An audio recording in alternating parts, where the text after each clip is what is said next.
What's up, everybody? This is John Smith on YouTube, and this is Dread Update number 6.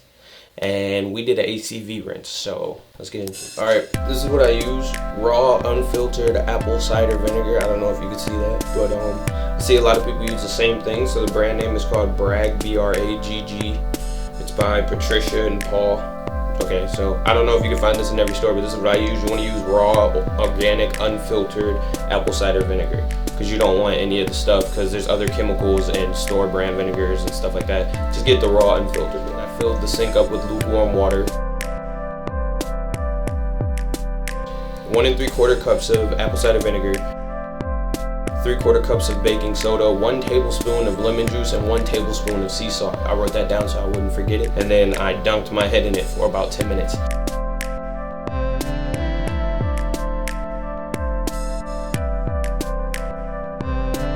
When you're putting all the ingredients in together, it kind of makes like a sizzle, so you're kind of like, okay, I don't know if I want to put my head in this. But after you put your head in it, you feel like it's just cleaning, like it makes you feel very fresh. The benefits of the ACV rinse are it balances the pH levels in your hair, it removes buildup, dandruff, and itchy scalp, and it's a natural hair loss treatment. I don't know about any of that. I didn't experience any of that. It just made my hair feel clean. But for the itchy scalp, my head still itches, but I think that's because I have freeform dreads and there's hair going everywhere, like it's just poking into my scalp all the time. So I think that's what that's about. But for dandruff, I haven't seen dandruff in a while. I had dandruff when I had shorter hair, and you can see it, but I haven't seen it for a while.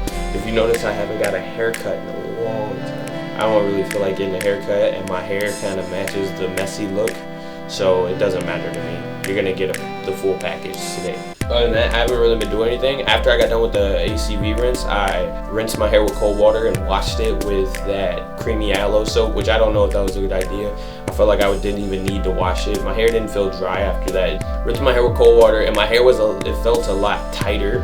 That's what I noticed. Like it felt like it didn't feel as frizzy. It felt like the hairs were sticking to the dreads more. Like if you see these right here, these have like this frizziness to them because I've been sleeping on them and I just woke up.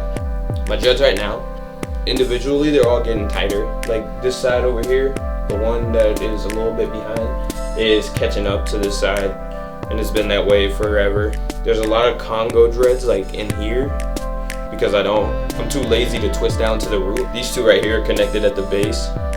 I don't mind dreads like this where they're connected at the base, if you can see it.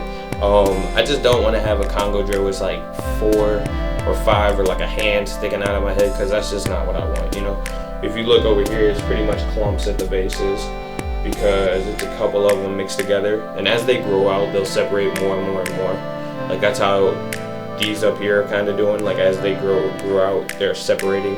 But I know as my hair grows longer and longer, it's gonna be harder to pull apart these, because even right now, like this hurts. It's just like a barrier of hair connecting these two together, and unless you want to get through that, like rip it or cut it with some scissors or something, that's still not good for your hair. You don't want a bunch of loose hair in there, because it's gonna shed out later, and you know, you might lose the dread. I've seen that happen. I have really skinny dreads up in here, if I can find it. Look how skinny that dread is. That's a dread though.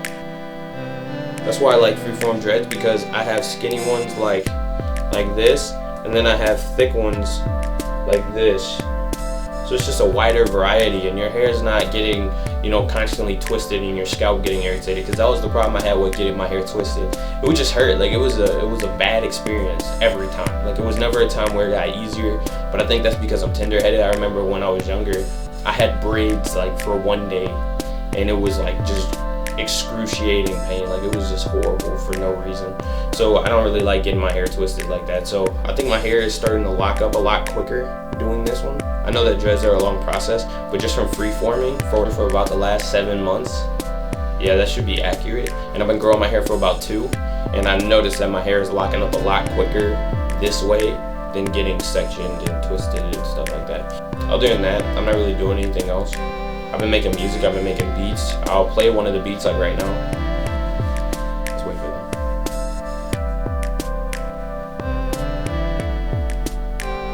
That's just kind of what I'm on. It's a little weird. I've been getting better, so I'm like in that stage where it's kind of like crappy, but you can hear that you're getting better. So I just got to work on mastering and mixing. If anybody knows anything about that, hit me up in the comments. EP coming out soon. I just got to finish the songs for it. That's the only problem. I don't like rushing songs, and I don't like, you know, doing stuff when I'm not feeling like doing it, because then that's when you're forcing creativity, and you can't really force creativity. If you want true creativity, it needs to come to you first. If you're an artist or something like that, never try to force yourself to do anything. Like if you have to meet a deadline or something, at least get into a mood where you're okay with doing it. Because if I just sat down and started making beats, and as I'm making beats, I'm like, you know what, I don't even feel like making beats. That beat's gonna be garbage. Like, there's gonna be nothing in that beat. It might sound cool to some people, but it won't be cool to me. And I want to be satisfied with my own work, because if I don't fuck with my stuff, how can I expect you to? You know what I mean? Other than that, that's pretty much it. And I'll talk to you guys next time.